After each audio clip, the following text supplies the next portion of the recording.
This is really an opportunity for you to discuss school finance.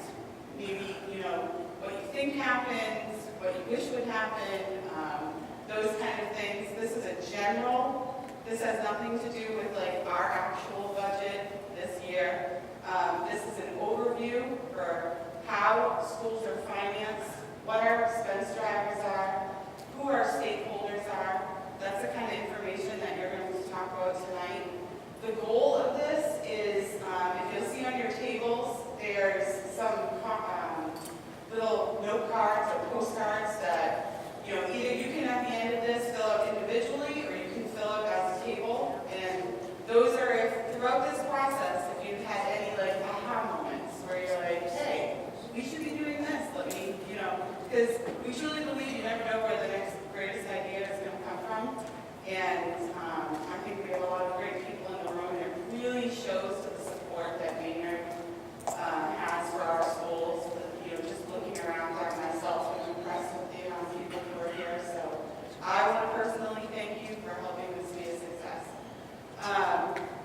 Bob's going to say a few things, and then we're going to get into it. So I too would like to welcome everybody here. This is a great show. I'm really impressed. I know on behalf of the administration and the school committee, we were so excited when Michelle found this interactive activity to explain how complex the school budget is. And it really is quite complex. And so I'm looking forward to participating. I'm going to jump on in one of the tables as well. And this is just a wonderful opportunity. It's great to see all of the support and the community members come out and be interested in learning about this.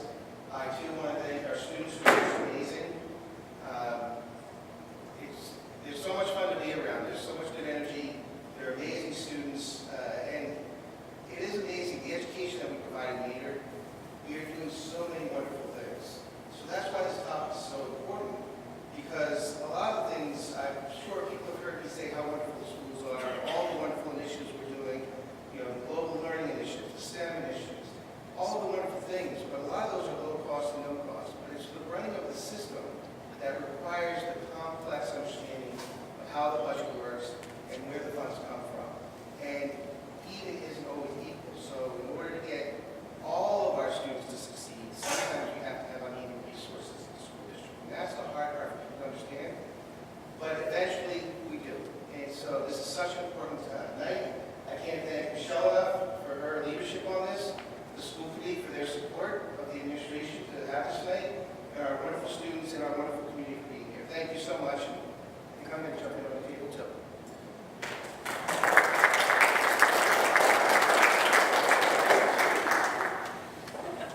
I was going to do a little icebreaker thing beforehand about a couple of different generations, but we're kind of running a little bit behind, and I don't want to keep you guys here all night long, although I know you want to talk all night about school finance. But, so we're going to just move forward. I just want to remind you that this is a session that's only works if you participate. There's a paper on each one of your tables that talks about the rules of engagement. So take a look at those. I don't want any fights here. This is just purely an open discussion. The facilitators at each table will be the students.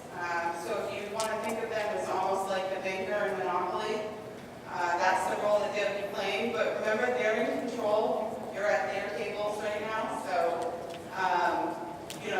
and they're highly trained. So, let them guide you through the process. We're going to start off the first section. You're going to start at each table, and your facilitator is going to start. This is a timed thing, so I'll be reminding you at each point that your time is either coming up to move on to the next section, and so forth. So you don't have to pay attention to the time. I will be for you. All right, go ahead. So that's the job. You can just take a minute and look at the map, try and familiarize yourself before we actually get a little bit going. And then we can kind of get to know each other a little before, because the section is very short. and it'd be better if we knew each other, more comfortable with each other to just start things off. So I can start. I'm Nick. I'm a senior at the local high school, and my favorite team is probably the St. Louis Blues, which sounds kind of odd for a kid from Massachusetts, but my dad is from St. Louis, so I was raised with them, and the Cardinals, always on my house. So we can start with you. What's your name? My name's Greg Stewart. Greg Stewart. And who's your favorite professional team to watch? It's kind of a tough question for me because I don't watch any professional sports. All right. What's your first call I then? will watch the Super Bowl, You will? so I have to root for the local team. Perfect. Glad to hear it then. My name is Kevin Caruso. I'm the assistant principal at the high school, also the athletic director. I've been there for about 12 years. I like the Patriots. So Jennifer Wayne.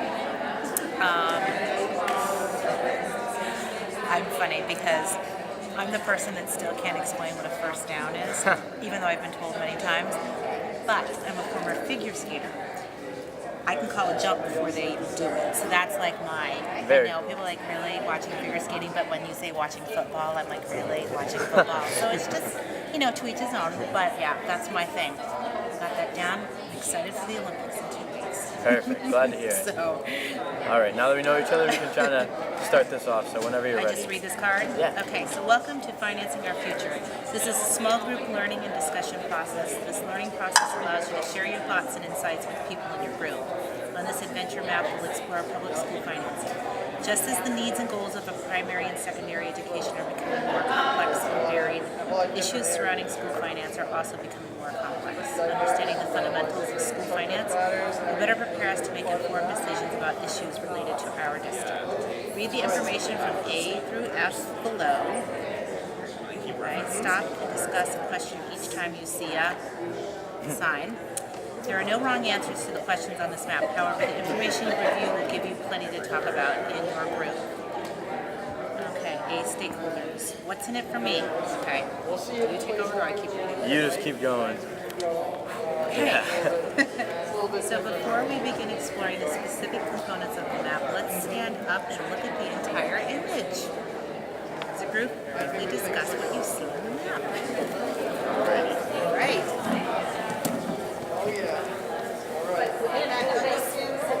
What's something that stands out to anyone of you?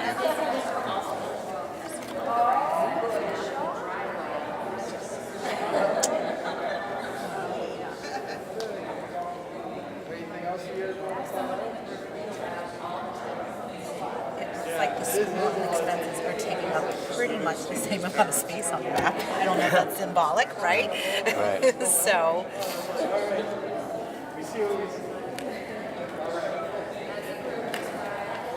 There's one thing that comes to mind. It seems that maintenance gets cut from the budget all the time. There's no physical plant maintenance.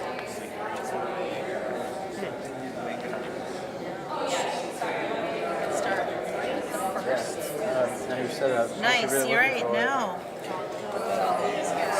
Yeah, exactly. Yeah, How's definitely. that? I learned the class with the not plant. Instruction. Parents, grandparents. I mean, maybe some Yeah, there's a the building. generally. Renovated, yeah, but it's a small. Right. Yeah, I think this tries to symbolize how long it takes for everything to just get rebuilt, even when it's crumbling after 50 years or so on the map. Support staff administration, teachers. As a group describe what you think each stakeholder contributes to public schools as well as what they expect for that Massage you should. This is going to take a while. So who should we start with? All right. So what do you think the parents contribute and expect from schools? I mean, parents, taxpayers, and so I think they feel like they should have a big stake. Also, it's impacting their children, which I think makes people crazy. Thinking about their kids, as they should care about their kids. What do they expect? I think it varies drastically, but I think they want their child to be taken care of, and when you look at all these other pieces, it's interesting because depending on who their child is, they might be like, well, why are we spending money here? Because that doesn't impact my kid, you know, necessarily. But then I also think about the PTO and the fundraisers and all the money that's raised to help everybody. You know, that's not just for individual parents' kids. So, Like that spin on it, hanging on the PTO. That's really it's a big part of helping. Yeah. It's really huge. My mom used to help out with that too, so she knew a lot about tons the of PTO time. and stuff. Yeah. and a thankless. It's always difficult to have the right amount of parents join and help out. Because there's some years where you have a lot of parents, and there are others where you don't have as many. But yeah. So what else do we got here? We have students too. What do you guys think students have to do for contributing to school? Students are the result. So I don't know if they know what their role is in it, but they are the whole reason that we are doing this for them, the end result of the kids. So everything that we do with all the other departments, all the other groups, benefits or is a negative impact on them. Well, they contribute the color and the liveliness and the reason that the schools exist. That's their contribution. They're there to add to the environment and be interactive and be part of the school community. And they can drive the direction sometimes too with their interests, right? Depending on what level, their interests might bring in different classes or different directions that the school might want to go, or different extracurricular activities or activities. I think it's complicated too because you have the littles that need different things than what you need. You need a lot from the schools, right, to help you get to college and all of that stuff. Like just looking at this piece of it here, and the little kids need so much more. So it's again like when you have little kids, you want them to invest the money in the elementaries, but then when your kids get older, you're thinking like, oh, is our high school preparing them enough for this and that? So I think it's very complicated too, depending on where, going back to parents, depending on where you are in your life with your kids is what you want. I feel like parents are diverse in and of themselves, but students bring the most immediate diversity to the school, and depending on their interests, and needs, it's just such a tall order for schools to try to meet all of that, and they should try to because our kids are different and need different things, but that's really tough. I like that. And then we have our next stakeholders up on my little packet. I can see are some teachers. What are we thinking about teachers and what they bring, right? They bring a lot to our school. They bring a lot, yeah.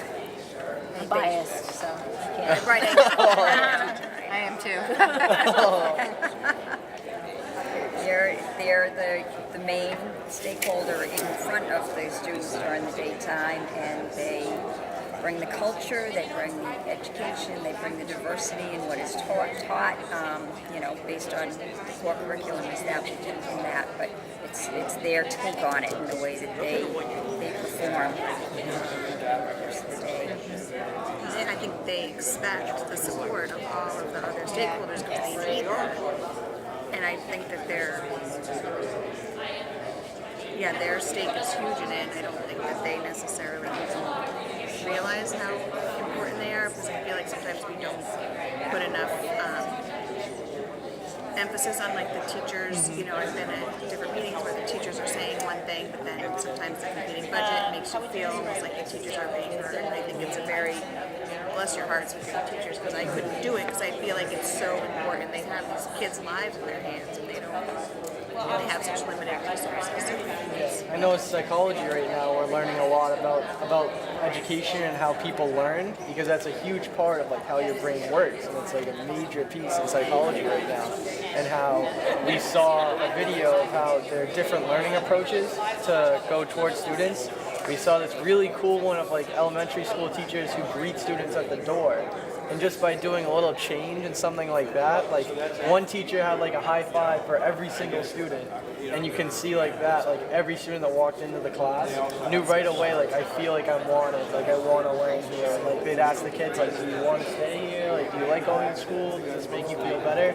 And they'd all be yeah, I love school, it's so much fun. And then you can see the different answers from students as they vary from teacher to teacher too. So they play a huge part in how students can react to school and how they can really view different areas and what they're learning. Well, and also there's so many different students with so many, they come with different, different needs or different ways that they learn, and a teacher has to be able to figure it out to teach to each kid so that they're all successful. It's huge. It's huge. And it's more and more complicated as, the students get more and more complicated. Probably back when I was in school, it was a lot easier because it wasn't so mainstreamed and there wasn't so much. Especially as you get into high school, it's various subjects about, but definitely in English language arts, math, you want to make sure that you're doing the appropriate kinds of things at each grade, and the students are meeting the criteria that not you're doing something about having to meet the standards, and that's good. Not always welcome, but it's good. Well, and then there's the teaching contest. Sorry, Bern, I'm being caught.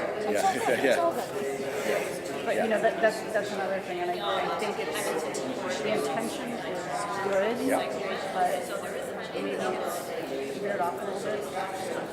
Right. More than a little bit. I think it's how data can be so wonderful, but it's how you use it. It's difficult when it's used to sometimes to embarrass it. Yeah. People struggle with how can you document good teaching? Right. How can you document good learning? The kids are learning what they need to do. Right. So I think what everybody struggles because there's a certain, you don't want a certain subject. But there's so much value in that to make sure that they are being taught appropriately. Not appropriately, that's not the right word, but you're given the same chance as if another kid is. One way that it's so valuable for me as a teacher, if you found, if we didn't have all this publication of who does better on the next, when you find what are you doing well and what can you do better, and have some data to say, oh, in science we need to do a little bit more in this area. That stuff is so valuable. It really is. But things have got out of hand that it's become, what you say, it's almost the misuse of the testing rather than the actual testing itself. I think it's really, I love good data. That you can grow from it. But great point. You need to quantify it. You need to measure it. You need to have measurement. Until they come up with something better. Yeah, right. So we were supposed to. Almost small time left. Could someone do this? Administration's the gray area. As of 3% and government areas under 5%, down 8%. It's down 8%. Whatever that is. It's interesting. Pretty much doesn't tell you anything. No. It would happen more. No, it's like a 10-year span, but it looks like in a decade. A month. Okay. This is where more of the resources are going in particular, and that is the biggest piece. It's interesting. This is my other life. So. and the education, dropped a little bit. But that could be, like I said, it doesn't tell you anything. Right, Education you don't know why. could be secondary education, it could be college education, it could be anything. So it doesn't really tell you.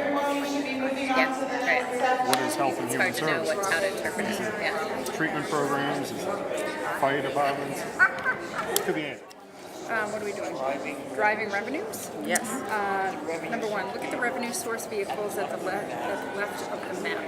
These vehicles represent the various sources of funding for our public schools. Have someone in the group identify these funding sources. As a group, describe the types of funding that you think might be found under each revenue source. Okay, I'll go with the easiest ones first. Other? So other is big sales, fees, and just some grants from a benefactor. So this is going back to them paying fees and paying other things to support services. There was a time in this town when Digital Equipment Corporation donated a lot of stuff to the schools, right? We'd like to have that back, but we don't have those kinds of resources at this point. So we talked a little bit about the fees that cover both athletics and activities. then it's federal, right?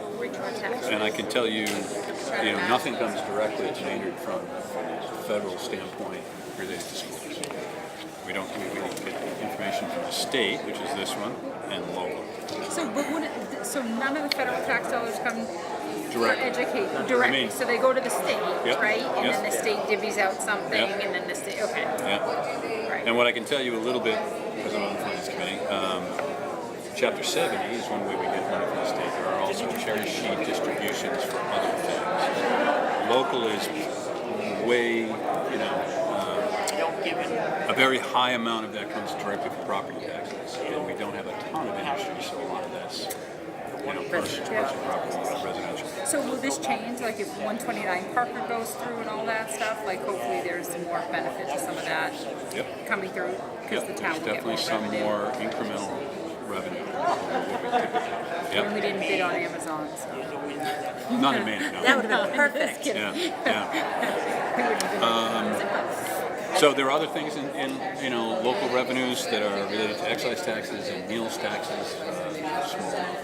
All of them they help, but by far the biggest dollars come from local revenues and to a lesser extent some pretty good chunks. Do you know the ratio of which?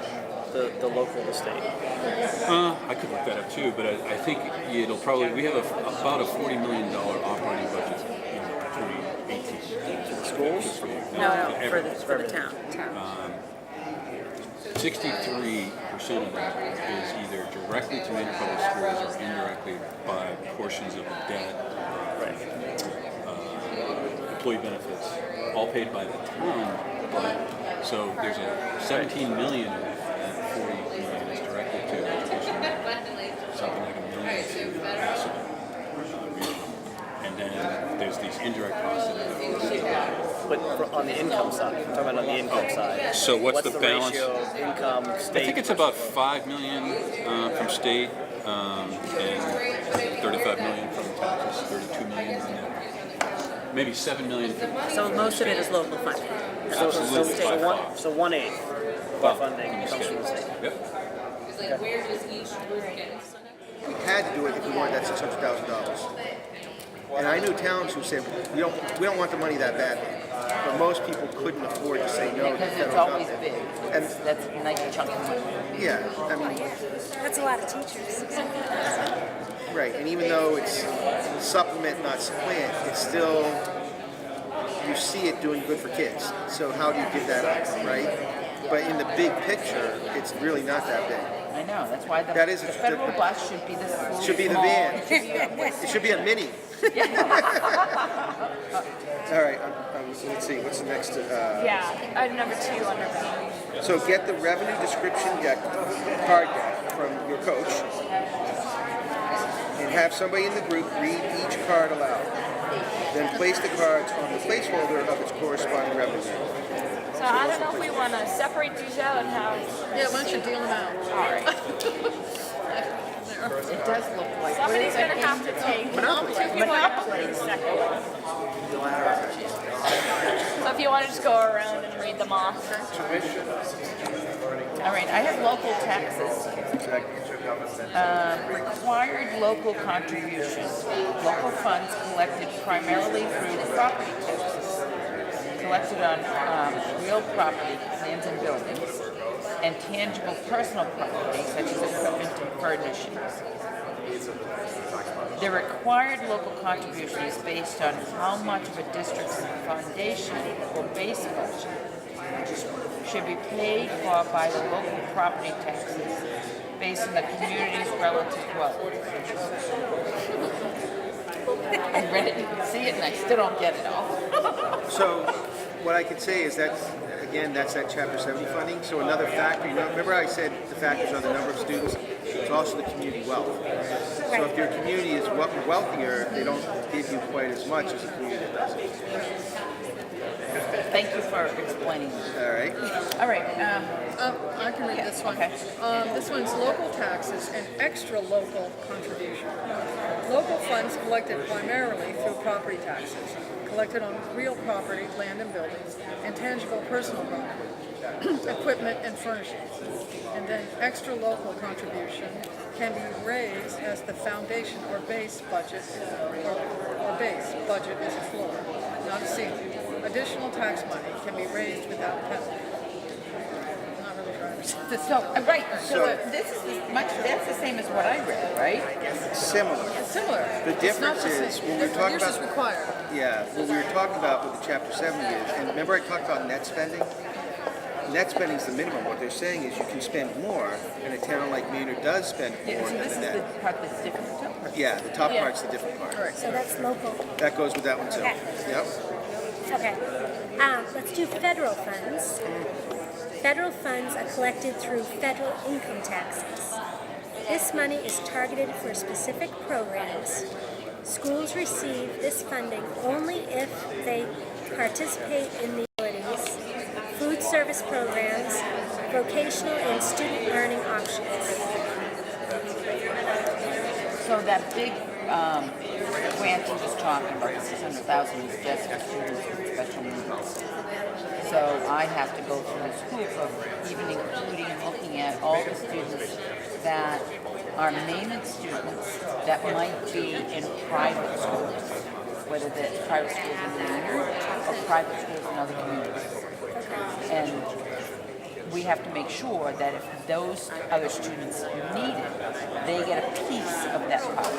Okay, so it gets sent over to No, they don't get sent over to those schools.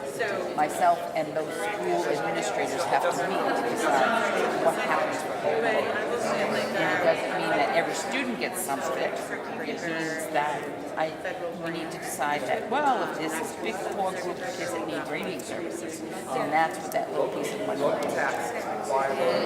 And the other thing, some of that money we don't get. So when we talked about vocational programs, there's something called Chapter 74 programs that the state approves, and they get federal funds called Perkins grants. And so the federal government believes that vocational education is an important thing, and I do too. Just to give you guys a heads up, you have about 6 minutes We're left. way behind on this one. Yeah. All right. So anyway, I'll put that down. I'll read mine. State funds categorical aids. Already done this, if you're through with this section, feel free to move on to the Boy, next one. we got talkative. Yeah, I guess so. That's good, that's good. Yeah, it is good information. State funds are collected through state income taxes and the state sales tax. Of this money, some must be used for specific state identified purposes. These are known as categorical aids. Examples are special education, students with disability, charter school tuition reimbursements, regional vocational and English transportation. So those funds have to be used for those particular purposes. So I'll put that under state. Yep, I have other revenue. There is a growing popularity in non-tax funding sources, such as tuition from student learning options such as open enrollment and intergovernmental agreements, community business partnerships, fees and rental revenues for facility use, and contributions and donations. I have state funds, Chapter 70 educational aid.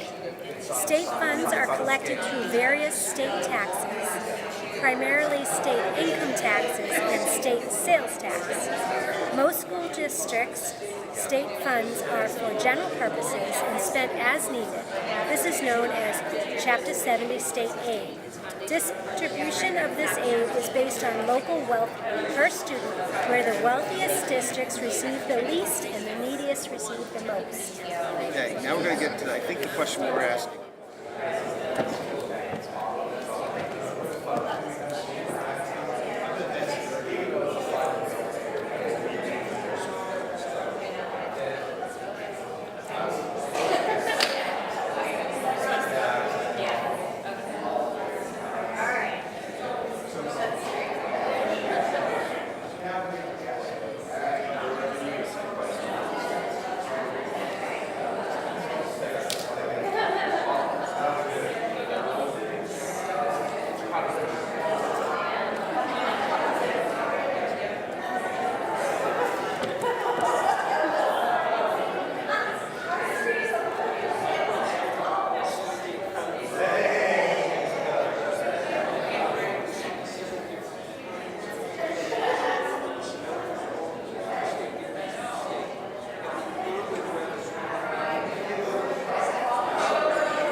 you're busting kids from Philly County. All right. Can someone read number 6 just really quick? Little Look at all the side questions anyone's doing that get matter in their school district.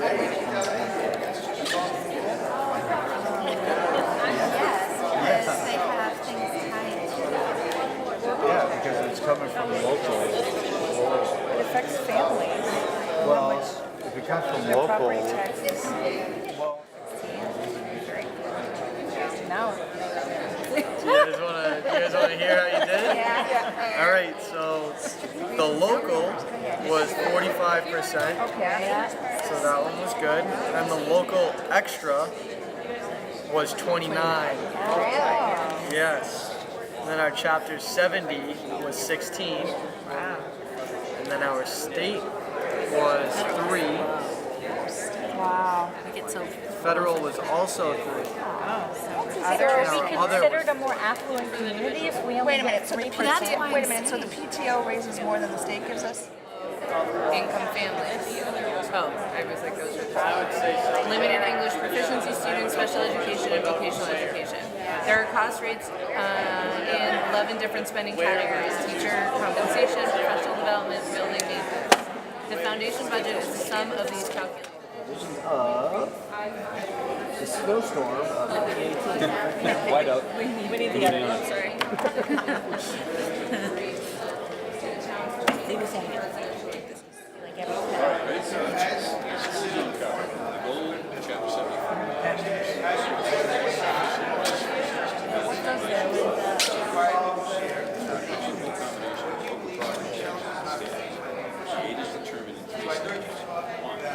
Administration and finance.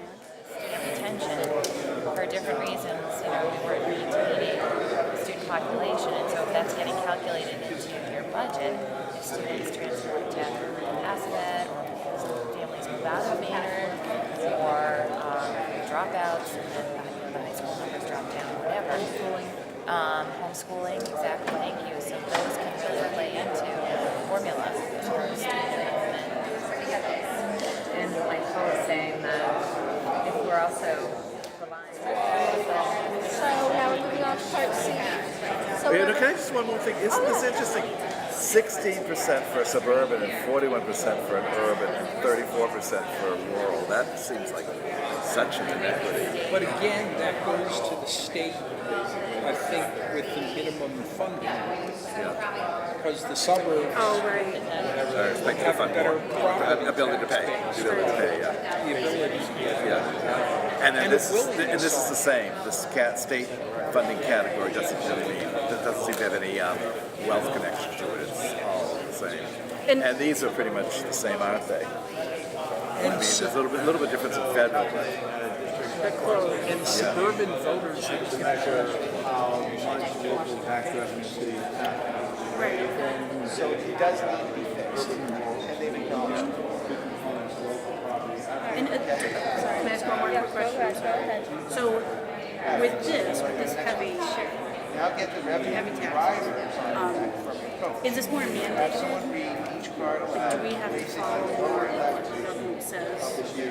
Or is it a little more There are freedom? 12 of these, so we have a lot of reading. I'll offer to read some.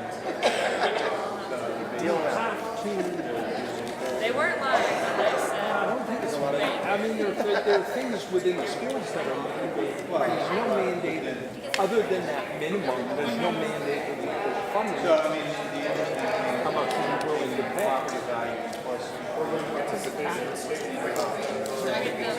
And then we place them over here. Other than that minimum, they don't say you have to then. I believe so, yeah, the lower level business, I think. Here, move on to the first question in part C. Would anyone like to read it? It goes to the next one.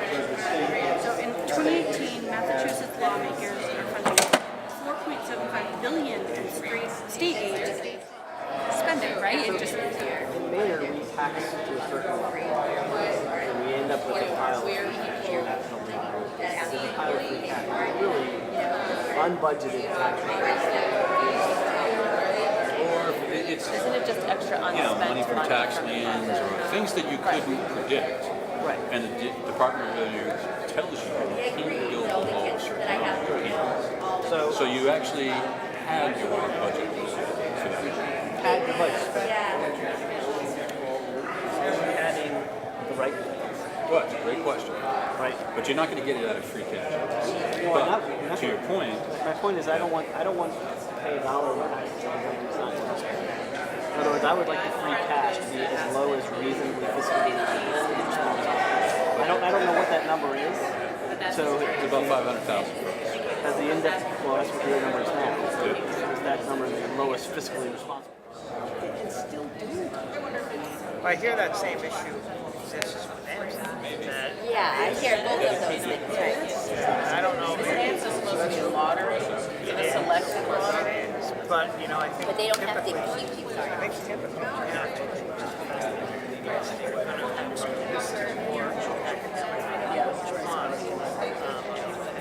struggling with that, I would say, oh, go to the science school. Right. They're having trouble at it when they really But and if you're really struggling, you know, or you know, like depression, I don't know what you're saying, but my impression is that they don't necessarily work hard to keep you at that school, and then They always have a second home. right. So they're wanted to take people, but they don't want to like public schools have to take everyone, right? Yeah.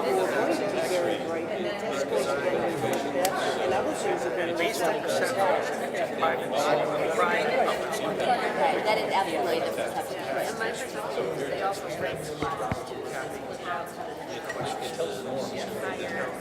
Well, they have like average, above average, honors. Oh, within that, you would only take classes.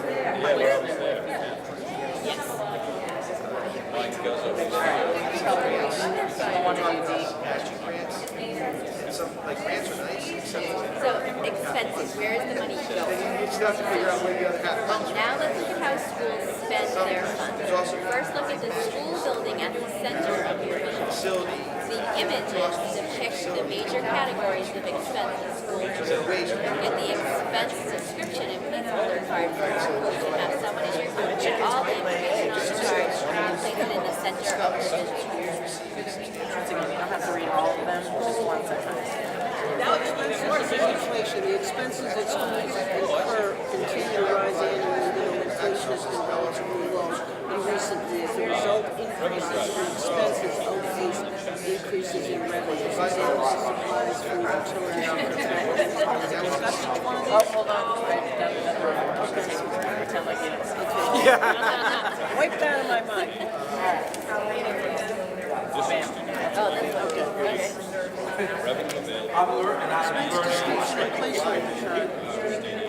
Telling us pupil support, counselors, health and social services, administration, central office principals, instructors, textbooks and supplies, staff support, professional development, language services, staff benefits would be